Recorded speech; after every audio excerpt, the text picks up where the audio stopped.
people are awfully forgiving, or they just don't understand, what's been done to them. We are at an epochal shift. We're at a point where the West could tip into complacent and quite well off redundancy, or we could play a decisive role in the future. What the banks did was reprehensible. That was why there was the outrage at the greed of the bankers when we gave them money that was supposed to help them lend to others, but they decided to use that money to pay themselves bonuses. For what? For record losses? We are governed by corporations today, often by corporations that don't have very much interest in the United States of America. I don't know what happened, man. What happened to the United States? It went so far in the ditch. At what moment did it all go bad? Was it disco? Was it Donna Summer? Is that what killed America?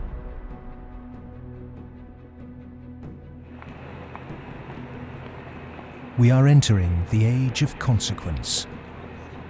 A rapacious financial system, escalating organized violence, abject poverty for billions, and the looming environmental fallout are all converging at a time when governments, religion, and mainstream economists have stalled.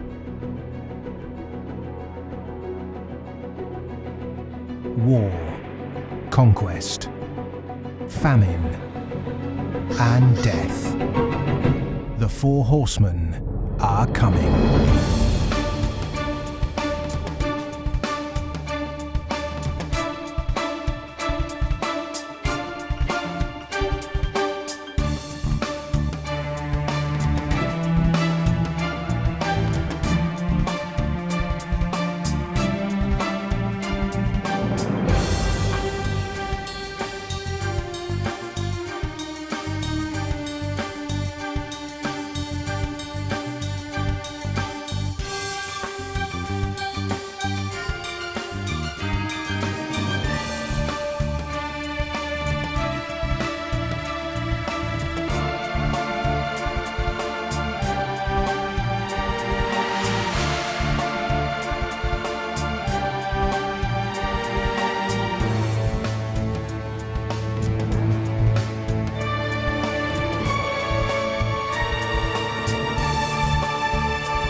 This is not a film that sees conspiracies.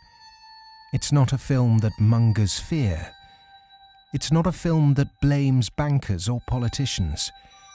It's a film that questions the systems we've created and suggests ways to reform them. Over centuries, systems have been subtly modified, manipulated, and even corrupted, often to serve the interests of the few. We have continually accepted these changes, and because man can adjust to living under virtually any conditions, the trait that's enabled us to survive is the very trait that has suppressed us. Most societies have an elite, and elite tries to stay in power. And the ways they stay in power is not merely by controlling the means of production, to be Marxist, i.e. controlling the money, but by controlling the cognitive map, the way we think. And what really matters in that respect is not so much what is actually said in public, but is what is left undebated, unsaid. For centuries, gatekeepers have manipulated our cognitive map. But in 1989, a computer scientist by the name of Tim Berners-Lee implemented the first successful communication between an HTTP client and server. The World Wide Web was born. It has since unleashed a tsunami of instantly accessible, freely available information. Just as Gutenberg's printing press wrestled control of the cognitive map away from an ecclesiastical and royal elite, today the internet is beginning to change governments, finance, and the media. We are at the cusp of change. But to enact it, we must first understand the things that have been left unsaid for so long. To do that, we need context from people who speak the truth in the face of collective delusion. Because to understand something, is to be liberated from it.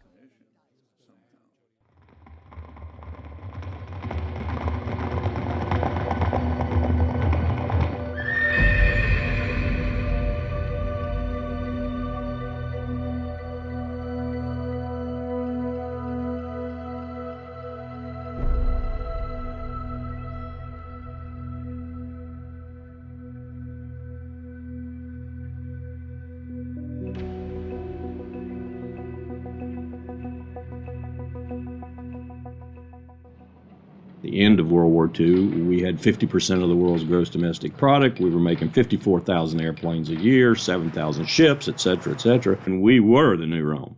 And we recognized it and devised a power management scheme in the 1947 National Security Act to, we thought, manage it. And it worked fairly well during the Cold War. But we haven't done anything since, and I think that's another sign of our inability to grasp the new world, if you will.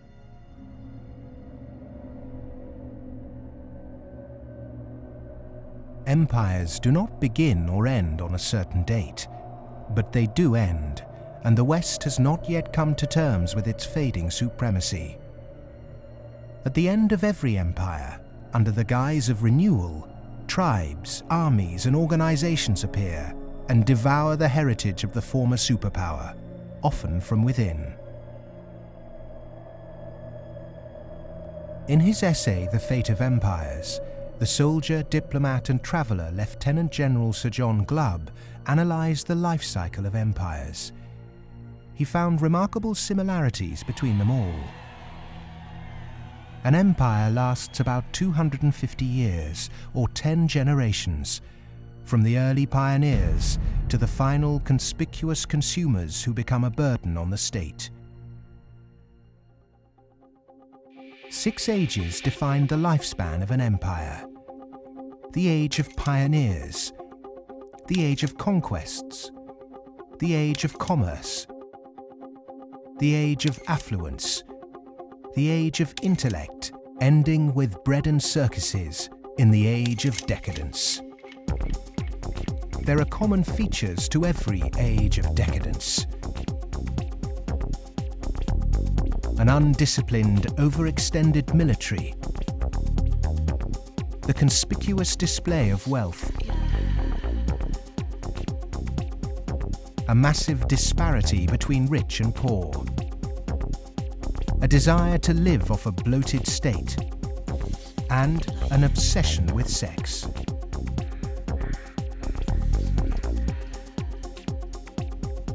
But perhaps the most notorious trait of all is the debasement of the currency. The United States and Great Britain both began on a gold or silver standard, long since abandoned. Rome was no different. So it started on a principle that was very sound, and it was on a silver standard. But as it corrupted further and further and further, the Roman denarius got to the point where it was basically a copper coin, and they learned how to plate, and it was washed in silver, and in circulation the plating came off. And at the end, all the senators that really did at one time represent the people only were interested in representing how much wealth they could steal at the top.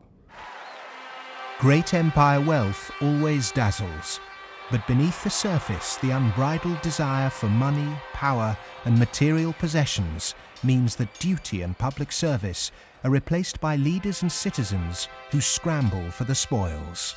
Historically, all the signs of the demise of empire are beginning to develop. Some are more trenchant than others.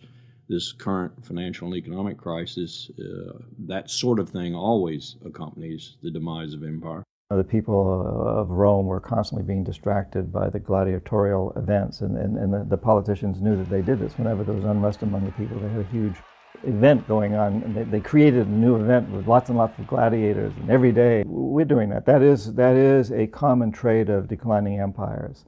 And so today in the United States, for example, you find a tremendous emphasis on all kinds of television programs that distract people from what's really going on. Sports is a big part of that, as it was in the gladiator times.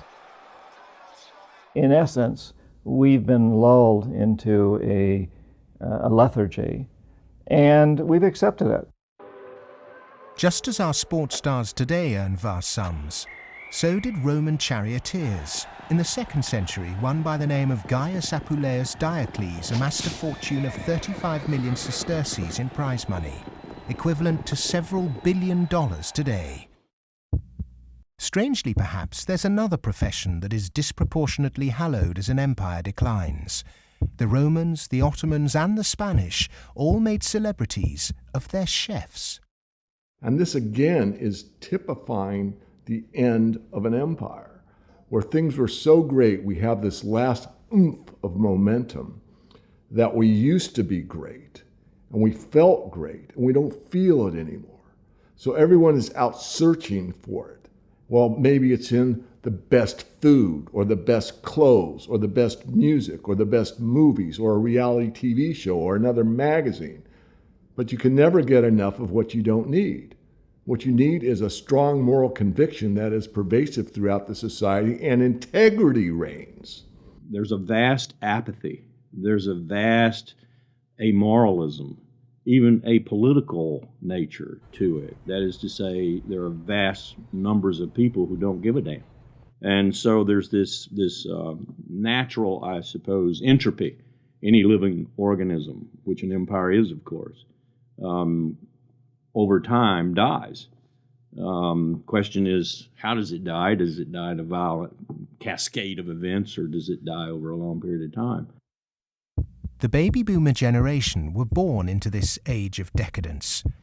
Perhaps unwittingly, they've broken the unspoken intergenerational contract.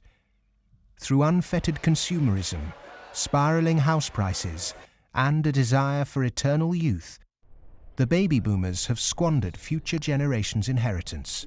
My generation, the generation right after my generation, I think we forgot that little phrase in the preamble to our Constitution, which says, "and our posterity."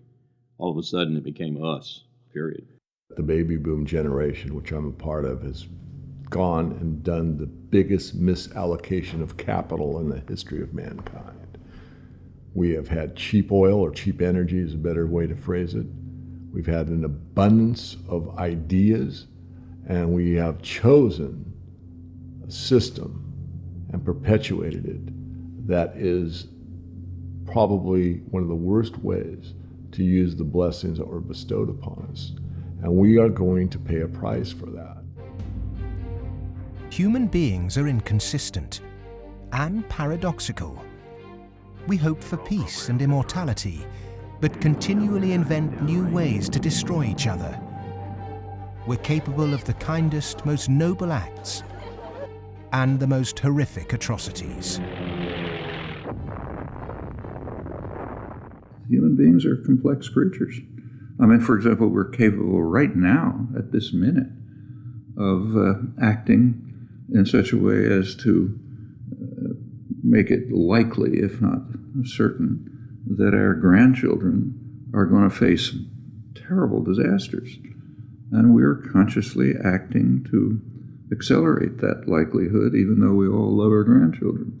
How can you be more contradictory than that? In spite of all the economic activities of last 50, 60, 70 years since the Second World War, and all the industrialization, we have not yet managed to solve the problem of poverty, deprivation, hunger, malnutrition. Millions of people every night go to bed without food. And millions of people are throwing away their food. Waste on the one hand, and poverty and deprivation and hunger on the other hand. Malnutrition on the one hand, and obesity on the other hand. What kind of system have we created? Why, with such brilliant knowledge on the planet, are we still struggling to distribute wealth fairly? How has the human race developed a flawed system of government and economics that serves the few at the expense of the many? And with such poverty in an age of plenty, why have we not had the will to change such a vicious social structure? Greed is the fundamental kind of ingredients for the immoral economy. The problem is not that there's not enough in the world. People say that there's a poverty, we have to create more wealth. There's enough in the world for everybody's need, as Mahatma Gandhi said, but not for anybody's greed. But is it just greed, or does it go deeper than that? Is the problem systemic?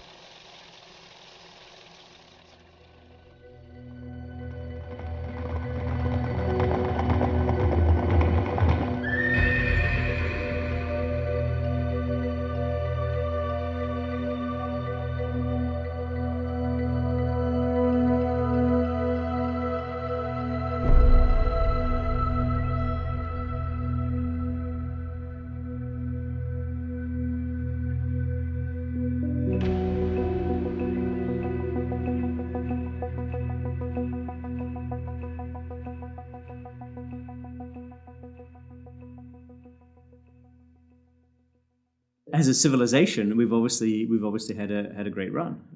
We've done very well. We had the Industrial Revolution. We survived that. We've built a lot of modern military technology. We've survived that so far. We built a banking system, and we're still struggling with that part of it. But we've had a good run. It's kind of like when I was working on Wall Street for 7 years. I had the experience some people would have. Let's say working at a meat processing plant, they become vegetarian. You work on Wall Street and you see how these banks like Goldman, J.P. Morgan, these other banks make money. When you see money, it kind of makes you sick. Well, I think if the people knew what the banking system is up to, as Henry Ford said, there would be a revolution tomorrow morning. The fact is, most people think that what a bank does is lend you money that someone else has put in the bank previously. But what a bank actually does, what a commercial bank does, is to create money from nothing and then lend it to you at interest. If I do that, if I manufacture money in my own home, it's called counterfeiting. If an accountant creates money out of nothing in the company accounts, it's called cooking the books. But if a bank does it, it's perfectly legal. And so long as you allow fraud to be legalized, then all kinds of problems are going to pop up in the economic system, which you can't do anything about. Private banks create money out of nothing and lend it at interest. Now, that sounds absurd. When I teach sophomores, about money in banking and how banks, they never believe it. And so you have to go through it again and again. Yes, banks really do create money. They really do. Here's how it happens. And it's absurd, and they're right to doubt that could possibly be what's really going on. But it is. Now, if the banking lobby is very strong, they're going to say, well, we don't want to change this system. We're making so much money out of it. What we have to do is, A, try and convince the people that it's their fault, that their wage claims are too high, and that's why we're having lots of inflation, or people are speculating on housing, and that's why house prices are going up. What they're not going to say is that this is happening because banks are creating money out of nothing and pumping it into the system, and that's why prices are going up. But how is it that we've ended up with a system in which banks have the power to create money? Since 1971, when President Nixon took the United States off what was left of the gold standard, the world has operated under a system of money known as fiat. The dollar, the pound, the euro are all government fiat currencies. Fiat is a Latin word meaning let it be so.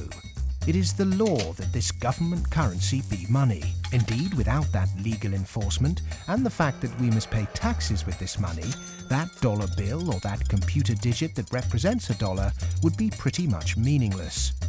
Only the government has the power to issue fiat money, but banks can create it through lending. Over the last 40 years, since this system of fiat money became the global norm, the supply of money has grown exponentially. In fact, we've seen the greatest growth in the supply of money in history. But who benefits? Of course, those that have the power to issue money, governments and banks. Then, those companies and individuals that get this money early. They can spend it before the prices of the things they want to buy have risen to reflect the new money in circulation. In other words, they get services, products or assets cheap. But prices soon rise, So holders of assets such as houses or shares will then see gains without there necessarily being any improvements to the company or house in question. Often this can lead to speculative bubbles. But what about those at the bottom of the pyramid? Those on fixed wages or incomes, those who live in remote areas, or those with savings? By the time this newly created money has filtered down to them, the prices of the things they want to buy have increased. Their savings buy them less, however, and their wages remain largely unchanged. In some cases, they have to take on debt just to be able to afford the things they were previously able to buy, which means they have to go back to the banks. In reality, this process of creating money only redistributes wealth from the bottom to the top of the pyramid, and thus that ever-increasing gulf between rich and poor gets bigger and bigger and bigger. Well, when you get off the gold standard and you go into a fiat money currency, combined with a fractional reserve banking system, you end up compounding debt faster than you can ever possibly produce to support that debt. So eventually you're going to find yourself back into debt slavery. And that's what's happened in the U.S. For every dollar of GDP, for example, in the U.S., it also creates something like $5.50 worth of debt. Because this is what happens when our economy flips over and basically capsizes. And of course, the government solution now to address all the problems is basically to create more debt. You can never get enough of a currency that doesn't work. You can print it till kingdom comes, but you can't print wealth, and you can't get yourself out of debt by making more debt. If you could print wealth, Zimbabwe would be the largest, most prosperous country on the planet. We all know it doesn't work. Of the money in the world today, 97% of it is debt. The French philosopher Voltaire once said, "All paper money eventually returns to its intrinsic value, zero." For 3 generations, the world watched the fight between capitalism and communism. But in the 1980s, the Russian economy started to collapse. The Soviet Union capitulated, and so-called capitalism reigned supreme.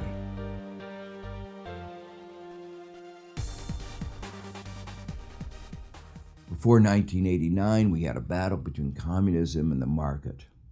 And in that battle, there was a sense of, let's not expose the flaws in the market economy. This is too important of a battle that you don't criticize our team while we're fighting their team. And their team, associated with authoritarianism, with a failure to deliver well-being to their society, it was very clear that if you had to choose between these two, which was better? Communism failed first for various reasons. I think it was inefficient, human rights, lack of respect, so forth. So capitalist West has been continuing in a triumphalist mode, thinking, our adversary has failed. That means we're doing everything right.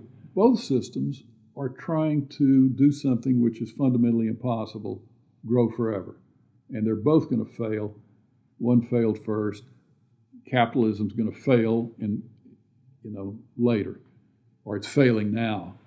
America right now is in a very interesting position because in the past 200-300 years of its history, it's a culture and country which has almost always existed on the assumption that resources could be expanded.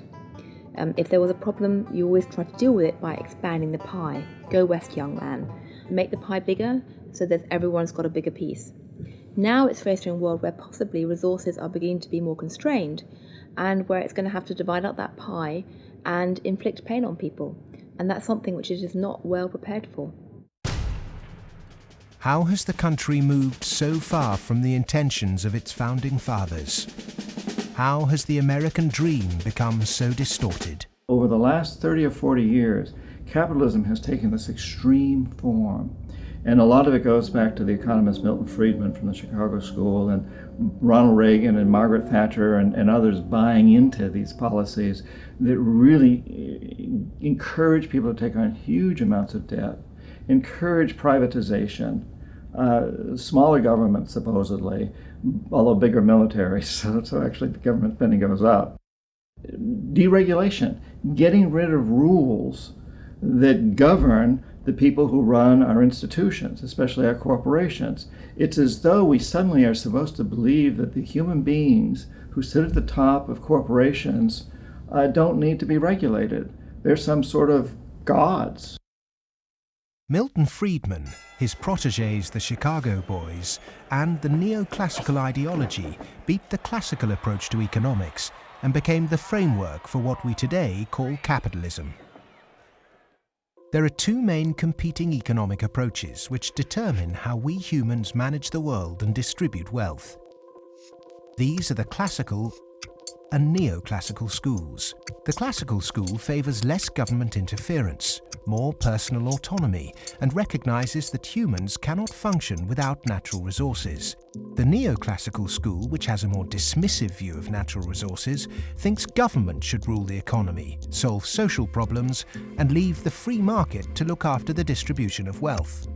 The neoclassical school emerged around 100 years ago due to vested interests' desire to protect their assets. This meant that neoclassical mathematical models and assumptions were divorced from reality. They're based on what ought to be, instead of the classical models which are based on what actually is.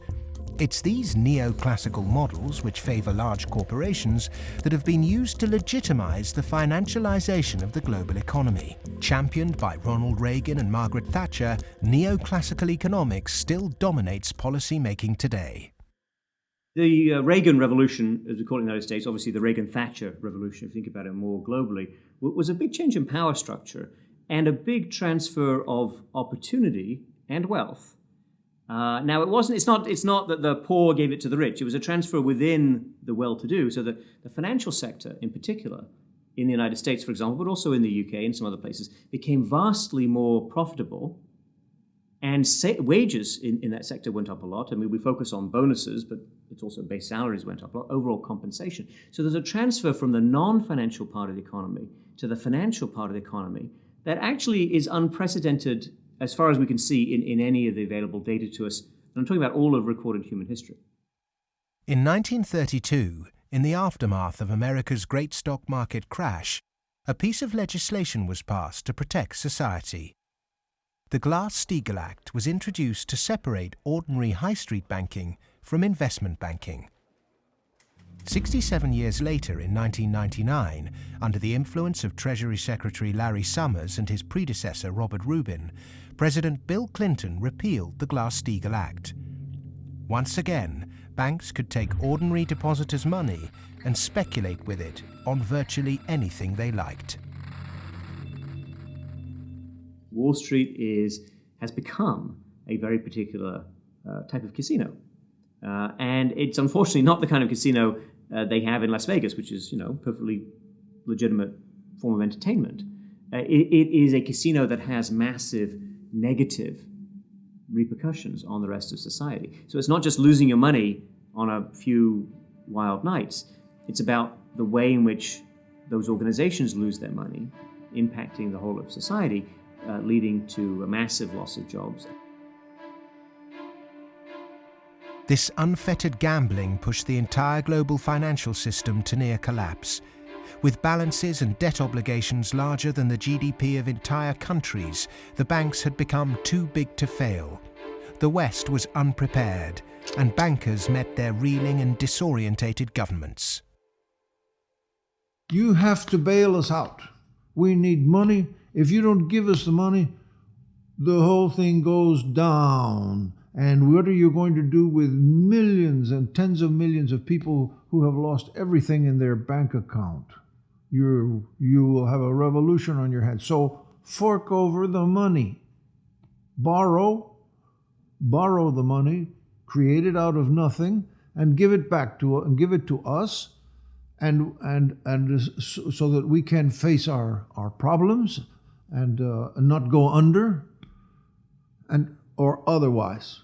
And this is what Mr. Hank Paulson did in the U.S. Congress. He went there one day and he told them, well, look, we need $700 billion, and we need it now, or else. Is this system we call capitalism really capitalism? In a capitalist system, government is supposed to be small. But today the state is more bloated and invasive than it's ever been. Individuals and companies are supposed to operate in a free market. Good enterprise is rewarded with profit, and flawed enterprise with failure. But during the 2008 banking crisis, the people saw the Western economic system divided in a way they were told could never happen. Socialism for the rich, capitalism for the poor. And in America, for example, the banks that got in trouble got bailed out by the government. That's socialism. And people are arguing against socialism in America, and yet it's probably the most socialist country in the world right now. We have a system which isn't even a proper capitalist system. Rich people make mistakes that they don't get punished. Poor people make mistakes that they get punished. Yeah? Or even worse, that they don't make any mistake and they are forced to pay for the mistakes of the rich. When the taxpayer is footing the bill for the misplaced speculation of bankers, then suddenly, instead of the economy serving the human being is now in perpetual service to amoral financial organizations.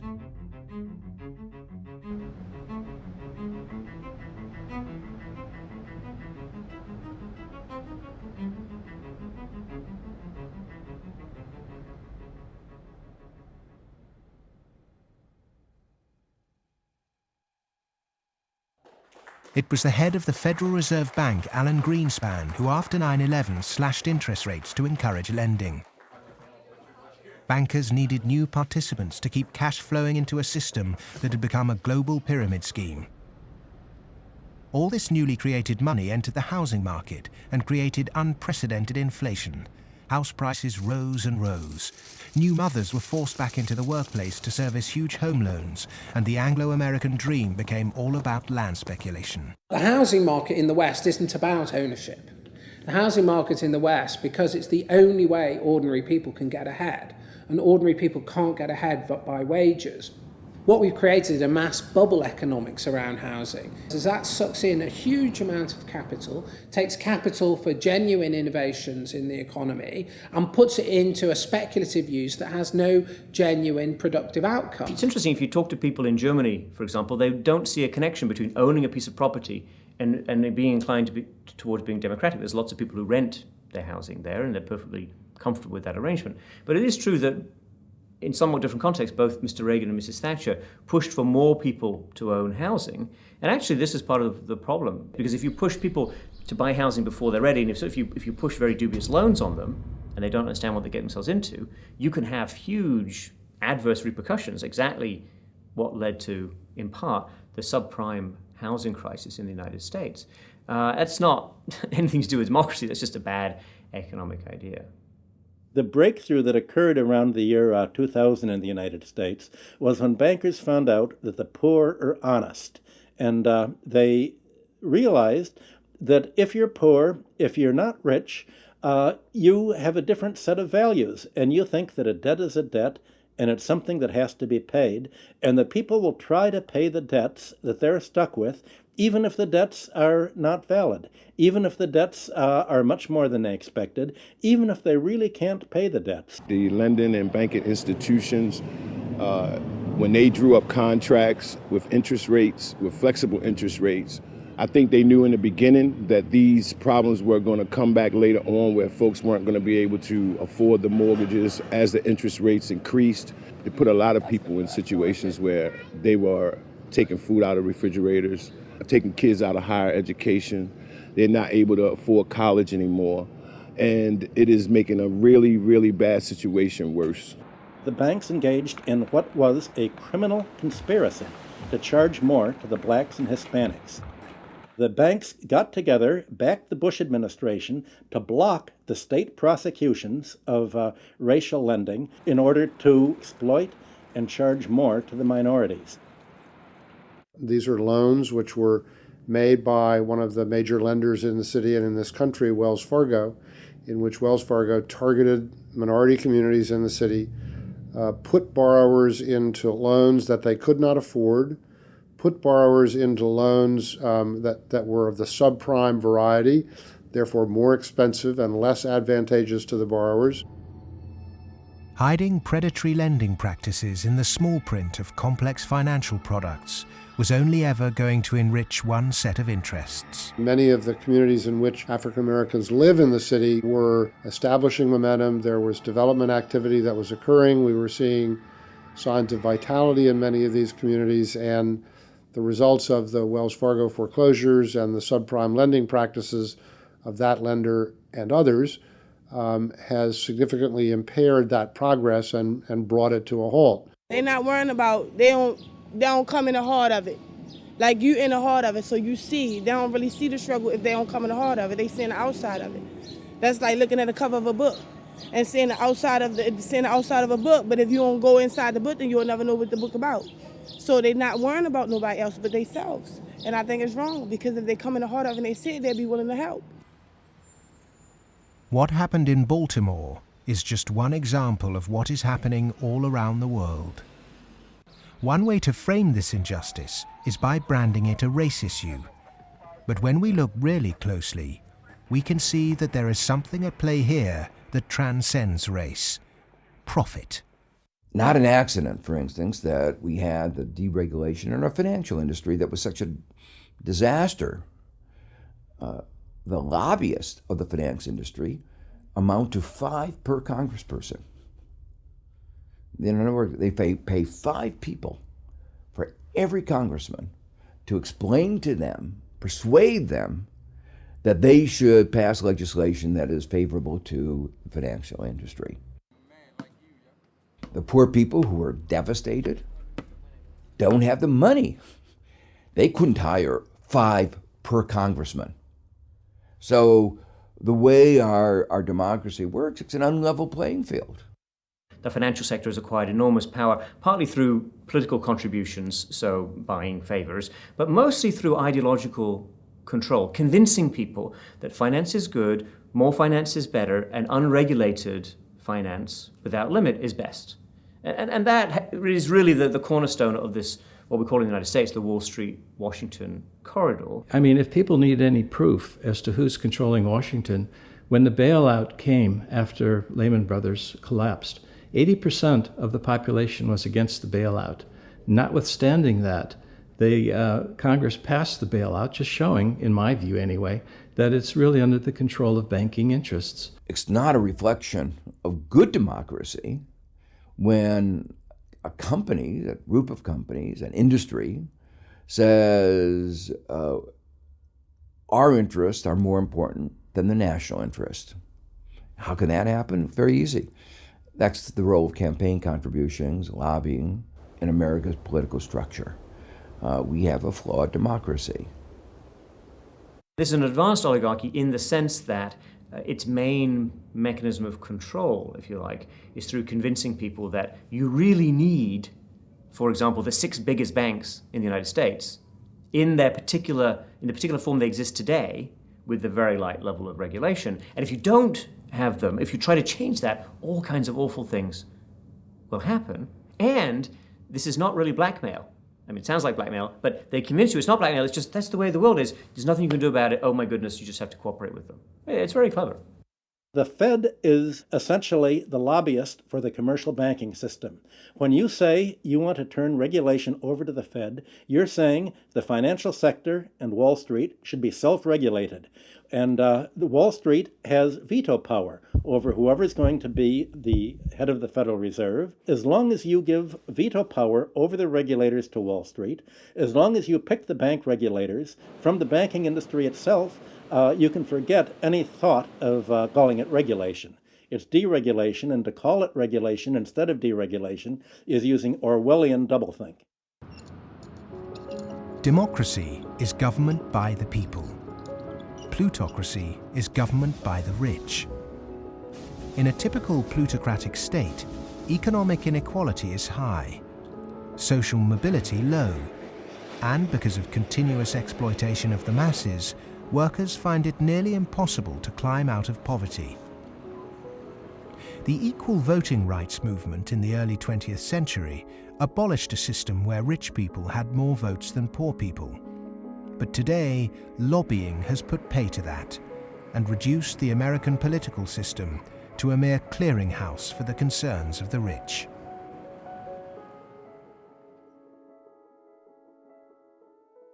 The Goldman Sachs machine is one of using profits to buy influence in Washington, to change laws, to make it easier to make money on Wall Street, to be used to buy influence in Washington. So it's a self-reinforcing malfeasance machine that is continuing to grow as a parasite in the economy and continuing to kill the host. Famous for claiming it did God's work, Goldman Sachs is one of the most influential investment banks in the world.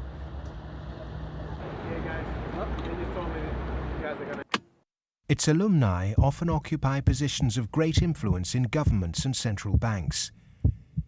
In September 2008, barely a month before the stock market crash, Goldman, supposedly a pillar of the free market, changed its banking status from investment to commercial. This meant it was now eligible for state protection. Socialism for the rich, right there. Goldman Sachs are extremely efficient at what they do. Their task is to make money. They make bank robbers like Willie Sutton look like modest amateurs. They're huge bank robbers, but it's legal.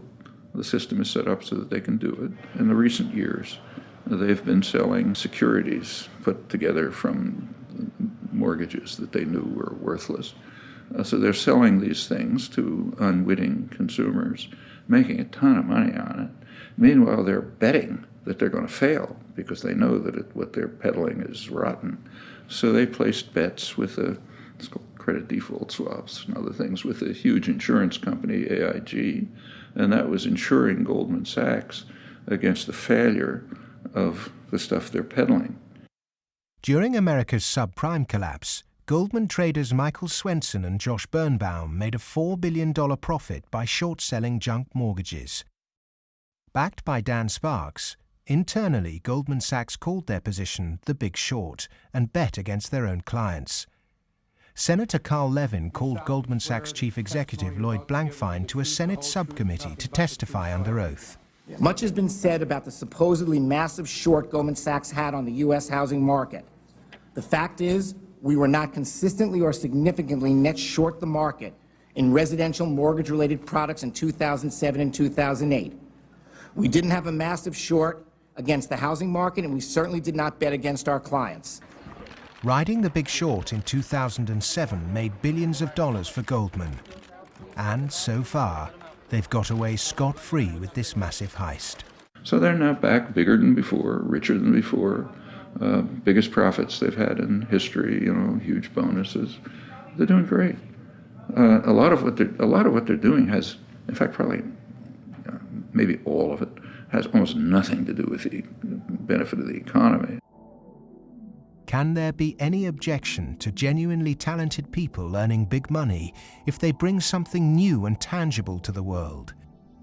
If they take great personal risks with their own money and actually bring greater prosperity for all? In a free market, if I have a brilliant idea that I can run an automobile on grass clippings, as an example, and I produce that car, my motivation might be to make money. But if the market says, my goodness, this is the greatest automobile ever invented by mankind, and I make $1 billion, I've not only served myself, but I have served everyone else that needs transportation. And that is the brilliance of a free market, is that paradox that you can serve yourself and simultaneously serve others. And that's what it's all about. But how many of the general public have achieved greater prosperity through a banker's bonus? It was against the holy backdrop of St. Paul's Cathedral in London that Goldman Sachs vice chairman and mouthpiece Lord Griffiths gave insight into how certain bankers really think. The devoted Christian defended extortionate bonuses. I'm not a person of despair, I'm a person of hope.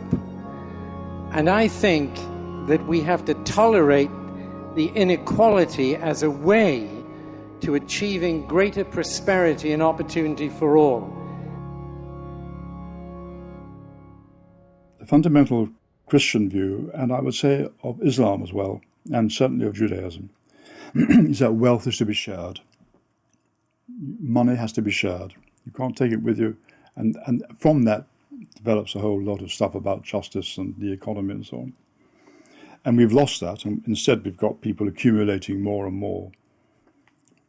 And I just think it's disgusting that people have lost their homes, they lost their jobs, they can't pay their mortgages from bankers who made a big mistake and then paid enormous bonuses. I'm sorry, that is simply wrong.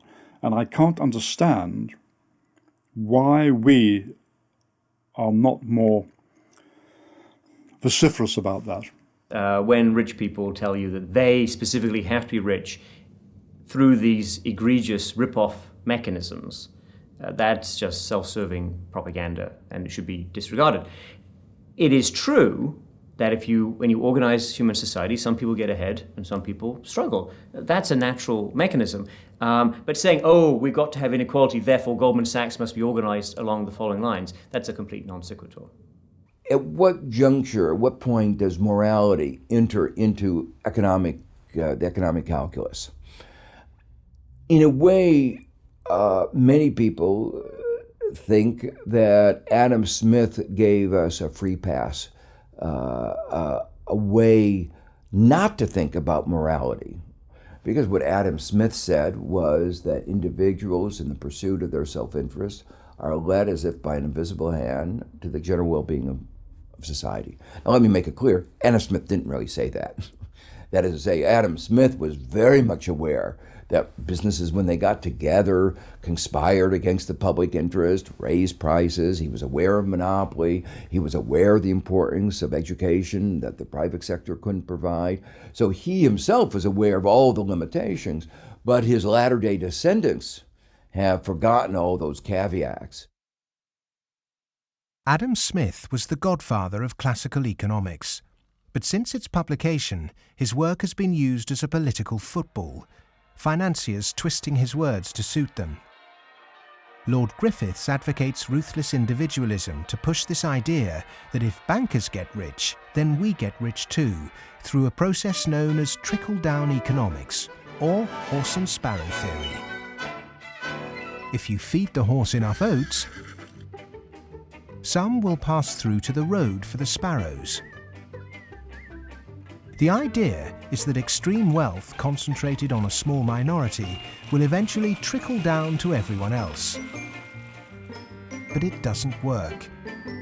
Because by the time the money reaches the people at the bottom of our money pyramid, it's lost its purchasing power.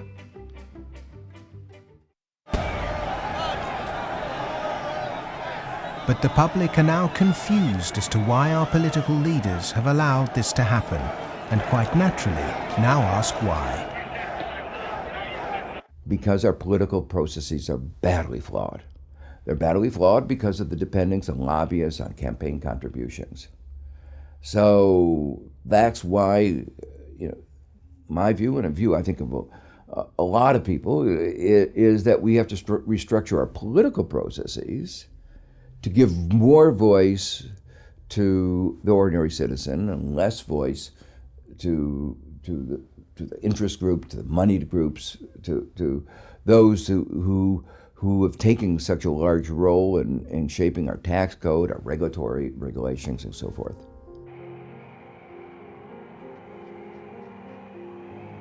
I stood on the front step of Colin Powell's house, and I look at him and say, "What next, boss?" And he said, "What do you mean?" And I said, "What next? Where are you going next?" "I'm going to write my book." I said, "No, I know you're going to write your book, but you're not going to do that for the rest of your life. Where are you going next?" He said, "Maybe a cabinet position, but first, money." I said, "Money?" He said, "Yeah, millions. That's the only way you can be a cabinet officer in the American government." Oh, wow. The Democrats and the Republicans are beholden to corporate interests. And until they become unbeholden to those corporate interests, we will never have a well-governed republic.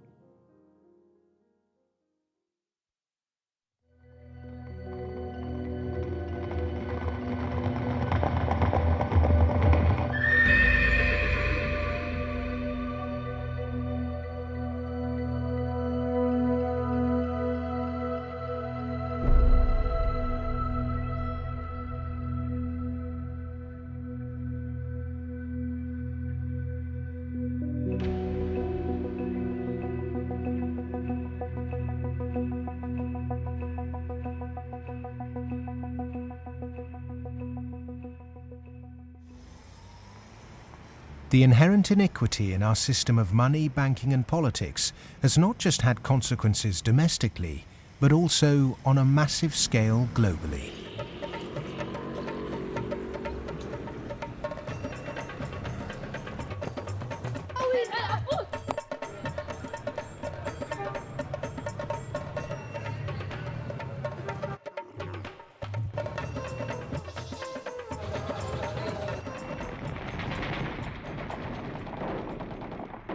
Western leaders have presented their military campaign in Iraq, Afghanistan and Pakistan as a moral obligation.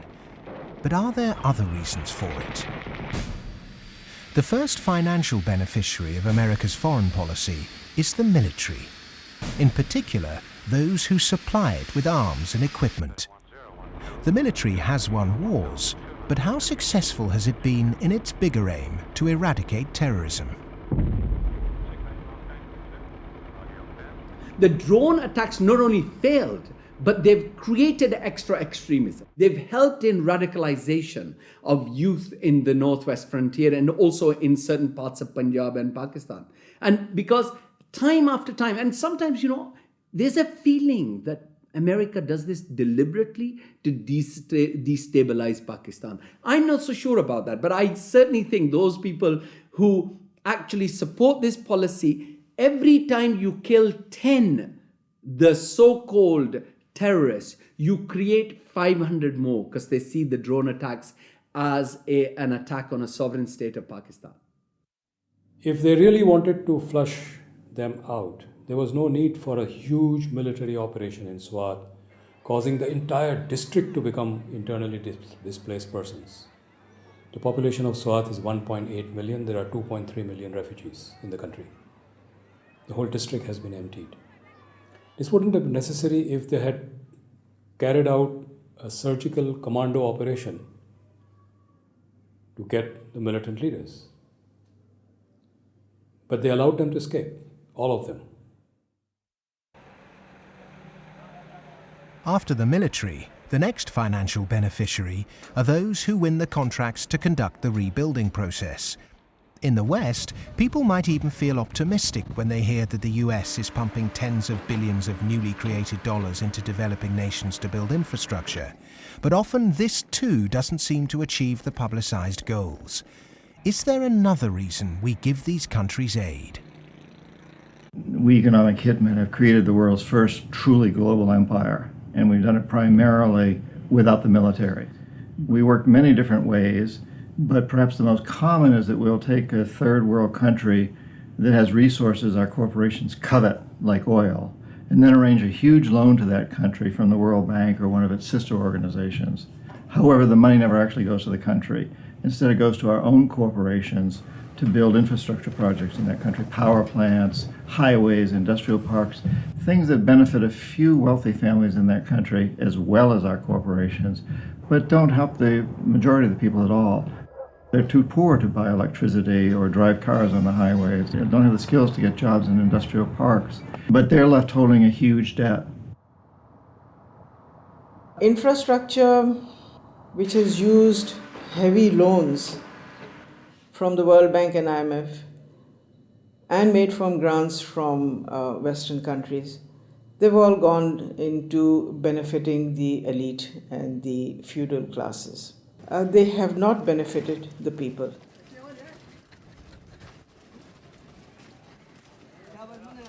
A lot of money goes to these consultants and companies from the West who charge huge amounts of money, and actually the real money on projects and on ordinary people is very limited.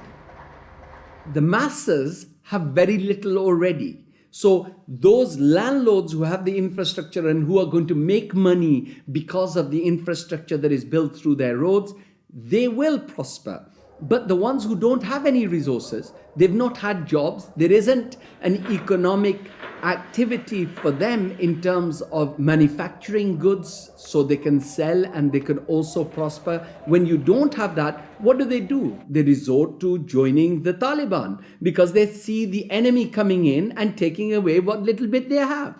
President Obama, I understand, wants to invest $7.5 billion in Pakistan's infrastructure to alleviate poverty and, take away all the divisions and all the anti-American sentiment over here. Whatever his reasons are, we can do without it. In fact, it's the worst possible thing he can do. This kind of help is actually going to be a hindrance. It's just going to make matters worse. It will bring this contrived war and terror into our rural areas. How much of US foreign policy is genuinely altruistic? And how much is it influenced by the banks and corporations that profit so tremendously from it? America's evangelism of democracy is riddled with contradictions, not least of which this idea of promoting democracy at the point of a gun, or opposing regimes which are democratic but not in the way that America wants. So too, this idea that America has been promoting free market capitalism has also been riddled with contradictions, because the reality is that American firms tend to make most money when countries are at the cusp of change, certainly American financial firms, and in a sense they want markets that are changing structurally, but not too free and too transparent, because they make money when markets are a bit opaque. Is it any wonder developed nations are fighting in underdeveloped countries when so many are making so much money out of it, without ever really having to face up to or even witness the consequences of their actions? So what if 5 million kids died in Africa because of debt last year? I got a bonus of £1 million, and if I have that conversation, I've had it with some bankers who've been in the business a long time, and they listen politely. They're very polite, very charming, and at the end they say, "Well, Tariq, it's lovely meeting you again," and they go back to the office and do another loan deal for Tanzania or something. I've known a lot of terrorists, quote unquote. I've met them, I've interviewed them for books, I've known them since I was an economic hip, and I've never met one who wanted to be a terrorist. They all want to be with their families back on the farm. They're driven to terrorism because they've lost the farm. It's been inundated with water from a hydroelectric project or with oil from oil derricks. Their farm's been destroyed. They can't make a living for their kids. Or in the case of the Somali pirates, their fishing waters have been destroyed. And that's why they've turned to this. It isn't because they want to be pirates or terrorists. Now, there may be a few crazy people. There are a few crazy people with their nuts loose. There'll always be serial killers. There'll always be crazy people. Maybe Osama bin Laden's one of them. But they do not get a following unless there's a terrible injustice going on. And people are starving and they're deprived. And then they will follow these crazy people because they seem to offer an alternative. If we want to do away with terrorism, if we want to have what we in the United States call homeland security, we've got to recognize that the whole planet is our homeland. What does the word terrorist actually mean? Many terrorists would sooner describe themselves as freedom fighters. Could it be that the charge of terrorism could just as easily be made against Western corporations, speculators, and policymakers? When we talk about terrorism, it means what they do to us, not what we do to them. And what they do to us can be pretty ugly, although it's not even a fraction of what we do to them. I mean, take, say, 9/11.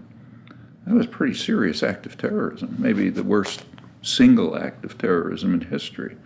But it could have been worse. I mean, suppose, for example, that Al-Qaeda had bombed Washington, bombed the White House.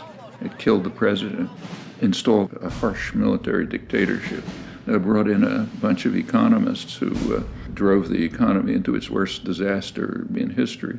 Well, that would have been worse than 9/11. And I'm not making it up. It happened. What's called the first 9/11 in South America, namely in Chile. On the 11th of September 1973, the democratically elected Chilean president Salvador Allende was overthrown in a coup. A dictatorship under Augusto Pinochet was established that ruled Chile until 1990.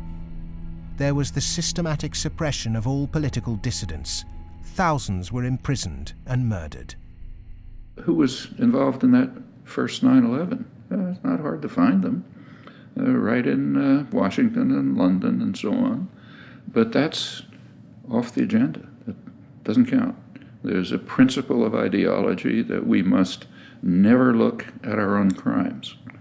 We should, on the other hand, exult in the crimes of others and in our own nobility in opposing them.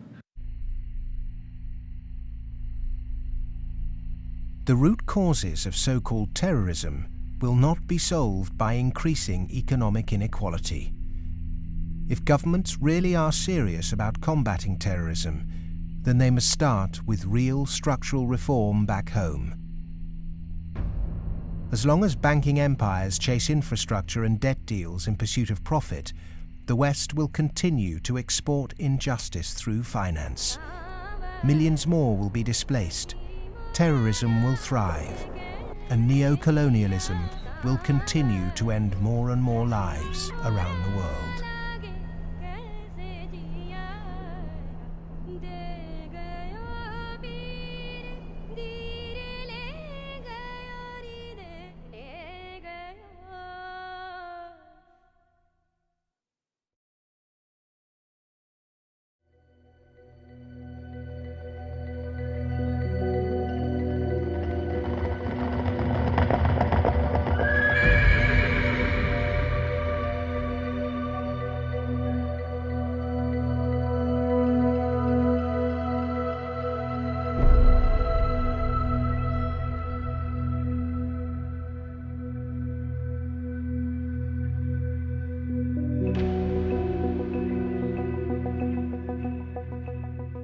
What's happened is that we have moved from a relatively empty world to a relatively full world. That is, empty of us and all of our stuff to now full of us and all of our stuff.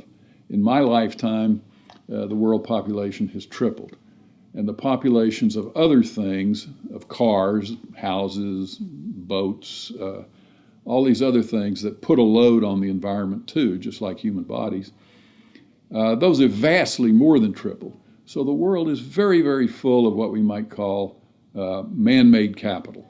And it's becoming more and more empty of what used to be there, what we might call natural capital. We are the first generation, we in the rich developed world are the first generation to have got to the end of the real benefits of economic growth. For hundreds of years, the best way of raising the real quality of human life has been to raise material living standards. And that's what's driven the huge rises in life expectancy and increases in happiness and other measures of well-being. But all those have now come detached from economic growth. And although life expectancy continues to rise in the rich world, it's no longer related to the amount of economic growth a country has at all. And the same is true of measures of happiness and measures of well-being. The paradox is the more we grow, the more poverty we create. Our self-interested economic system seems to be continually missing a trick. So as we keep plundering the Earth's natural capital, is it time to rethink our Western definition of progress? When I look at the world, I look at it much the way Royal Dutch Shell looks at it. They have one of the best strategic entities in the world, private or public. And Royal Dutch Shell has posited two scenarios. One is called Blueprint and is obviously a planned corporate structure where world leaders get together and they think about things like energy transformation, planetary warming, and dwindling fossil fuels and so forth. The other is called Scramble. And Scramble is pretty much what it sounds like too. It's a mess. Interestingly enough, in 2075, the ending year for these scenarios, as I recall, we get to about the same place. It's just that Blueprint leaves a lot less blood on the floor. Scramble leaves a lot of blood on the floor as people fight for these resources and so forth. The reason oil companies are drilling miles under the sea is that the world's easily accessible oil has already been found and largely consumed. Not only are oil supplies dwindling, major new metals discoveries are becoming increasingly rare. 40% of the world's agricultural land is seriously degraded, and ever more volatile yields continue to be unevenly distributed.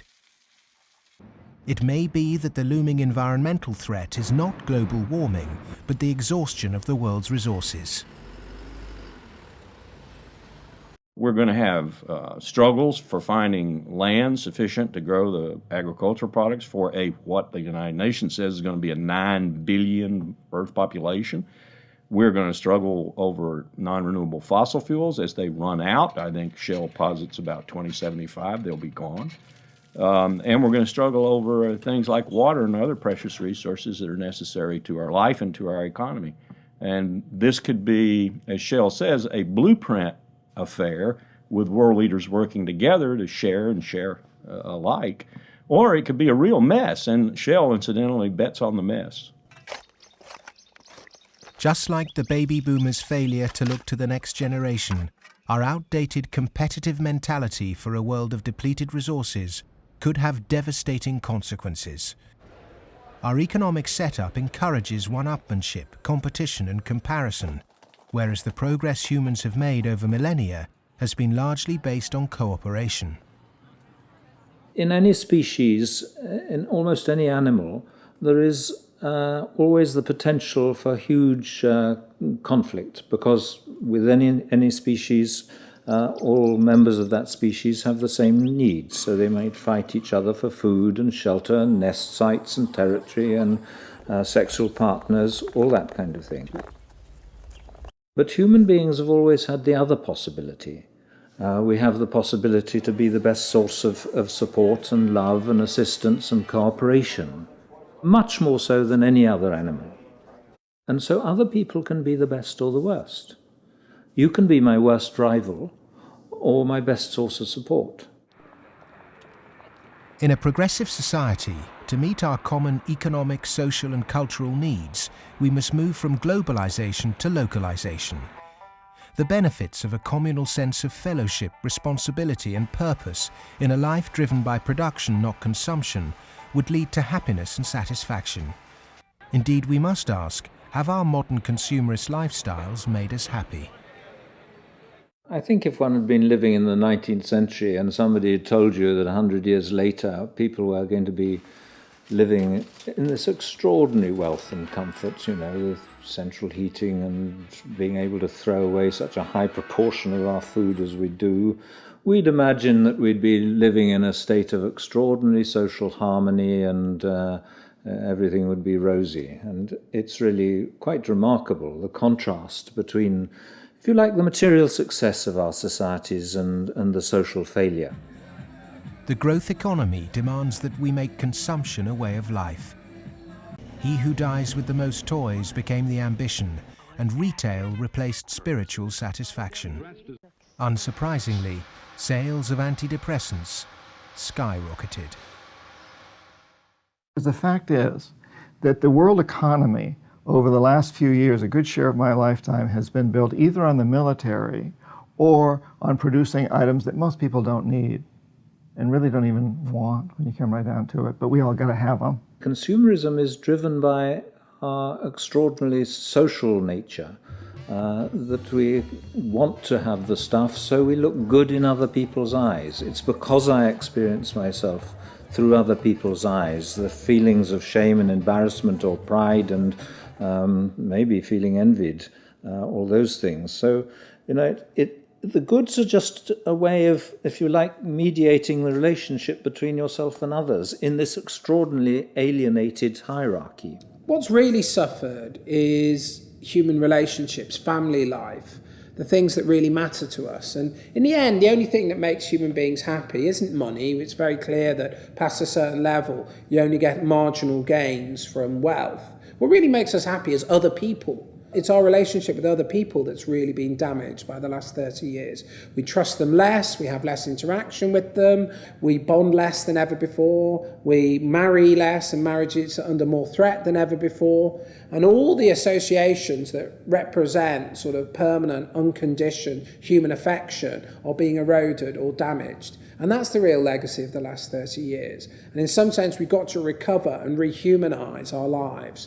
Otherwise, not only will they be nasty, brutish and short, but they'll be lonely. The West is coming to the realization that its human project is failing. The West was so convinced that if you push people to achieve as individuals, the accumulated achievement of individuals would make for a successful society. And what the West is now beginning to realize is that the individual achievement without incorporating the vulnerable community is a myth. The idea was make your own life, be individually aspiring, and then you'll be individually achieving, and then you'll be individually prosperous, and then you'll be individually happy. You end up doing that in a glass jar. And the glass jar has a limited height, and it's encapsulating, and in the end, you die of lack of oxygen. Human beings are alive because they seek attachment and because they're propelled by affection. So the isolated, achieving individual in the end implodes. In order to find a purpose in life, it has to be outside yourself. It matters not how you construct it outside yourself, as long as it's a positive value added to society pursued. But it has to be outside yourself. It can't be yourself. If you're pursuing yourself, you're pursuing the abyss, as Nietzsche said. You are going to wind up in the abyss.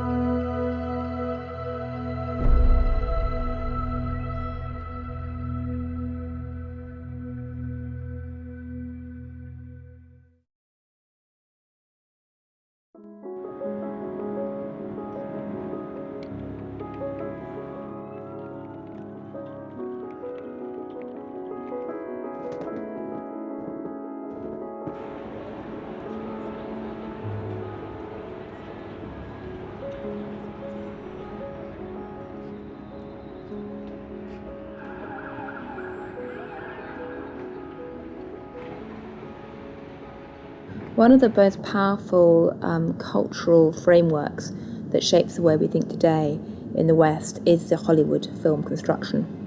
And it follows a particular cultural pattern in that there is a beginning, there is a middle and an end, there is drama, tension, there's resolution, there's usually a goodie and a baddie, and there's usually a story told through the medium of human beings.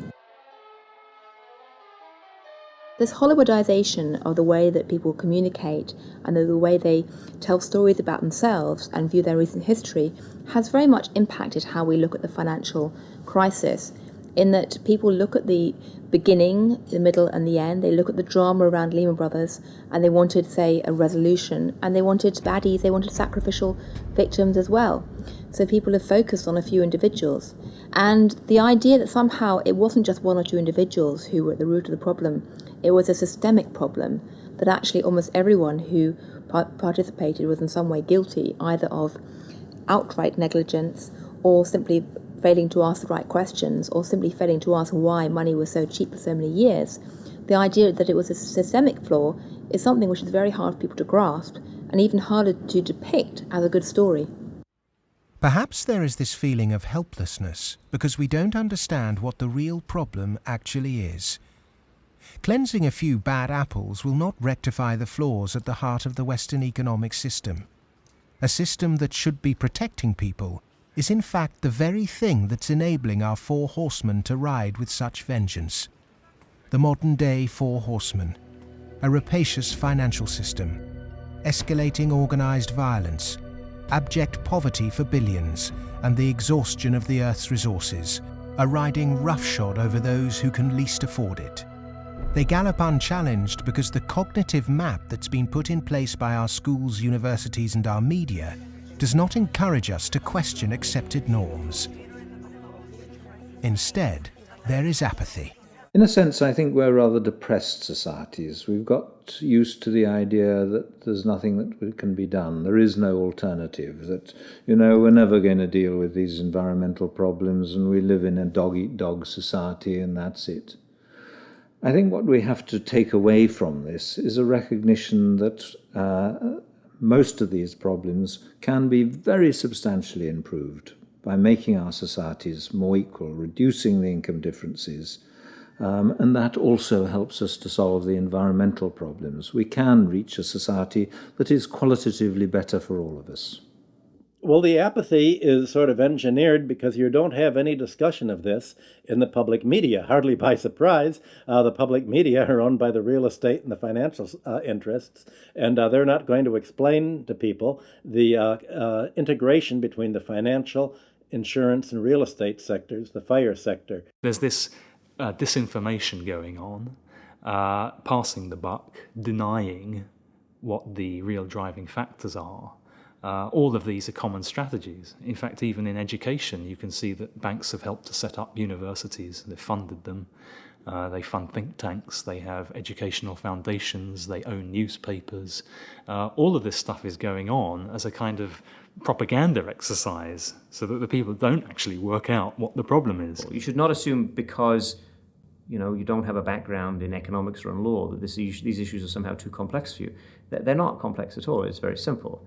It's about power, and it's about democracy, and you understand that just as well as I do.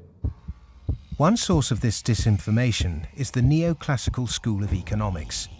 These economists and academics have been successful in convincing the world that their models were gospel. But just as Gutenberg's printing press was revolutionary in the 16th century, today we're at the dawn of internet enlightenment, which will remove the cloud of ignorance upheld by academic and media gatekeepers. Education can be a form of mass mind control, and it's astonishing that today neoclassical economics continues to be taught in all Ivy League universities. I do get letters from students in economics departments at other universities. They're into some graduate program or something, and they say, John, I just read such and such that you wrote, and this is the kind of thing that interests me. I'm stuck in this program here in which, I can't even talk about any of that. What's your advice? What should I do? What they're teaching you is what you're going to have to oppose. A lot of it. I mean, some of it's useful. But so some of it's useful, go ahead and learn it. And the other reason for learning the rest of it is know your enemy. An individual might not be able to change the system, but they can change themselves. If we're not offered proper education, we must begin our own. And a good place to start is to become reacquainted with the classical economists, and with something that so few question, but that affects us all, our system of money. If the monetary system of the world is not reformed, then we are headed towards the end of industrial civilization. I won't say that we're going to the end of humanity, but it's just going to be an absolute collapse of our world as we have known it, because it cannot function on fiat money. And none of those who are responsible for this want to admit it, but that is the fact. The fiat system of money is a man-made law, and it's been abused. Is there a form of money whose law is not set by man? When you look at natural law and gold, I sort of describe gold as being a natural form of money. All of the gold that's been mined throughout history still exists in its above-ground stock. It's about the size of 2.5 Olympic swimming pools if you put all that gold together in one place. The key is that this above-ground stock of gold grows by about 1 3/4% per annum, which is approximately equal to new world population growth, and is approximately equal to new wealth creation. So as the net result of this is that you have this very good consistency in gold's purchasing power over long periods of time, because the supply-demand equation is very much in balance. To achieve human liberty, you really need to have sound money, and gold is the only way to do that, because only gold is outside of the control of politicians. With modern man-made monetary processes, a chronic excess of debt has built up at every level of society. Debt is now regarded as normal. It isn't. It's a form of slavery. But how much do we question our debt? And what should we now do about it? The classic example, most recently, of a debt cancellation was the German economic miracle in 1947. The Allies canceled all domestic and international German debts, except for the debts that employers owed their employees for the previous few weeks, and except for a basic working balance that everybody was able to keep in the bank in order to buy food for the next few weeks or so. Essentially, you would follow the 5 or 6 pages that the currency reform of 1947 did in Germany. You would start with a clean slate. That means that everybody would own their property free and clear. And the problem here is that you'd wipe off the savings that are the counterparts of that. That actually would not be such a bad thing if you look at the fact that the wealthiest 1% of Americans have concentrated an enormous amount of wealth in their own hands, more than at any earlier time since statistics have been kept.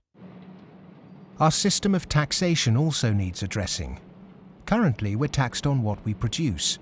Perhaps it would be more progressive to tax what we consume. How many American people realize that the Founding Fathers never intended Americans to be taxed on their labor? In other words, they weren't meant to pay income tax. The tax system that was exported from Britain, a relic of colonialism, has duped the world. The most important element of a tax system is to do what everybody expected to be done in the 19th century, and that is to base the tax system on land taxation, on the free lunch of land value, and on what John Stuart Mill called the unearned increment, the income that landlords made in their sleep, as he put it. Who made oil in the ground, coal or iron ore? These are things which are not the products of human effort. Of course, extracting them is, but their existence is not. And so the rents from natural resources are a wonderful source of taxation. Nobody made them, and when you do tax them, you cause all of us to use them more efficiently. So this seems like really the excellent thing to tax, rather than labor and capital. If the government used this land site value that's supplied by nature, not by human labor, not by personal enterprise, then the government would not have to tax wages in the form of income tax. It wouldn't have to imply sales tax that add to the price of doing business, and it wouldn't have to add the proliferation of business taxes. This tax system, advocated by all the classical economists, would begin to address global poverty, as it would allow citizens in developing countries to keep their resource wealth. In developed countries, it would begin to address our housing and debt crisis and unleash the kind of entrepreneurship needed to refloat our economies. Perhaps we should also resurrect another timeless principle for workers that was promoted during the Industrial Revolution. Well, the idea that people who work in a plant ought to own it is just deeply built into working class culture. So right around here at the early Industrial Revolution in the late 19th century, working people simply took for granted that, yes, of course, the workers should own the mills in which they work. Anything else is an attack on our fundamental rights as free citizens. They also took for granted that wage labor is hardly different from slavery. It's different only because it's temporary, and then you can be free. One of the ways you can be free is by owning your own plants. That was not an exotic view. That was Abraham Lincoln's view. In fact, it was a principle of the Republican Party in the late 19th century. It's taken a lot of effort to drive those ideas out of people's heads, but they're still there, and they are very relevant. It was the Greek philosopher Plato who said the ratio of earnings between highest and lowest paid employee in any organization should be no more than 6-to-1. In 1923, banker J.P. Morgan declared no more than 20-to-1 was optimum. Yet today's salary difference between top and bottom earners in global corporations can be higher than 500 or 1,000-to-1. When you're up in the range of 500-to-1 inequality, the rich and the poor become almost different species, no longer members of the same community. commonality of interest is lost. And so it's difficult to form community and to have good, friendly relationships across class differences that are that large. When the public do vent their outrage at inappropriate earnings, the common defence is to move the debate to the psychological realm and quote mercurial British economist Herbert Spencer. He coined the phrase survival of the fittest, and his words are now used to justify excess. Competition in business is a good thing, but the playing field must be level. Monopolists have too much because the system they game is rigged. Under the current economic setup, the fitness of the vast majority of the world's population is irrelevant. Those that are made to pay for this crisis are not those that caused it. But those who caused it, for survival, will no doubt try to marginalize this film as socialist or even Marxist. I'm a capitalist. I'm a business person. I believe in the basic principles. That's why I'm completely appalled by seeing these principles destroyed by monarchs, monopolists, who have totally destroyed the system from within on Wall Street. And this is completely unacceptable. I'm a capitalist. I think capitalism can do it. It's not a question of getting rid of capitalism. It's a question of getting rid of this terrible form of capitalism. Capitalism, more broadly understood as market economy, not only has a future, I can't see the future of the world without it. But the question is, what kind of capitalism? What kind of market economy? A system of reformed capitalism built on independent money, a tax system based on consumption, not income, and employee-owned businesses would begin to build an economy that's not dependent on constant growth to service its debt. We've endured the so-called free market for centuries, but far from being free, it's led us to destroy nature and each other in a vain attempt to progress. It's absolutely ludicrous to suggest that somehow there is a scientifically defined boundary of the market that we should never change. And of course, that's what the free market economy wants you to believe. Because once they convince you of that and claim that, on top of that, claim that they have the truth because they are PhDs in economics, then they can tell you whatever they want, and then you'll have to accept it. But that's where we have to take these guys on. Politics is about drawing the boundary of the market. When you think about it, a lot of things have been taken out of the market over the last 2-3 centuries. 2-3 centuries ago, you could buy and sell human beings, child labor, a lot of things that you wouldn't imagine you could buy and sell today. So, over time, we have redrawn this boundary, and there's nothing wrong with redrawing the boundary again. Things that were considered absolutely reasonable in the 1850s, like selling any chemical on a street corner and telling you that it's a pharmaceutical drug that will be good for you, things like that were absolutely commonplace then, are now serious criminal offences. Well, the same thing will be true of active money management in 100 years. The breakdown we saw in the Great Depression and witnessed again at the beginning of the 21st century occurred because in the name of growth, much was taken out of the system by those who contribute very little. Multinational corporates and banks will always want to grow without having to compensate those people who actually do the work to produce the surplus. In the past, every time too much was taken by those who contributed little, people rose up to halt the violent practices enacted by a tangible enemy. Today, the question is, with such a formless enemy pervading every element of our economic and democratic process, can it be done again? Of course it can be done again. Look, it's a cycle. We're not debt peons, but maybe rats running around a little wheel in somebody's big cage somewhere. The finance rises, finance becomes organized. You make a lot of money in banking. It's easy to go out and buy politicians.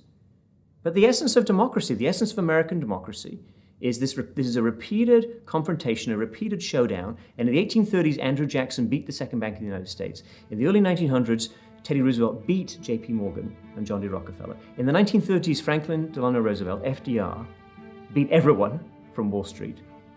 And now we have to do it again. the one single thing that makes me optimistic rather than cynical, pessimistic, is my students. First, I do not see the desire to go to Wall Street amongst them. I see the opposite. Second, I see a disdain amongst them for people who are motivated. Not just they don't want money, I see a disdain amongst them for people who do just want money. The crises we face today are created by humans. And what is created by humans can be changed by humans. So we are all capable of transforming our world. Revolutions are philosophical. Getting organized and preventing the culprits camouflaging the real problem means it's possible to embark on a bloodless revolution against the violent organizations and barbaric leaders who've trashed the economy. Central banking, rigged capitalism, land speculation, income tax and neoclassical economics have corporatized democracy, stunted progress, perverted the course of human destiny and compromised the future of this planet. If these issues aren't addressed, then the next implosion will be on a scale unimagined. Whatever the propaganda, at the beginning of the 21st century, central banks' unregulated cheap money pumped up land values, which created an unsustainable asset bubble in a world that once again operates a rigged tax system that enriches entrenched privilege. Neoclassical economics have ruined life for the bottom billions, tempted everyone into intergenerational conflict, and created massive suffering that has no limits. Human beings go mad in crowds and come to their senses slowly and individually. History is littered with examples of people who threw themselves off the yoke of oppression to adopt radical change, only to end up with popular new rulers that maintain the status quo. To really understand something is to be liberated from it. Dedicating oneself to a great cause, taking responsibility, and gaining self-knowledge is the essence of being human. A predatory capitalist's truest enemy and humanity's greatest ally is the self-educated individual who has read, understood, delays their gratification, and walks around with their eyes wide open.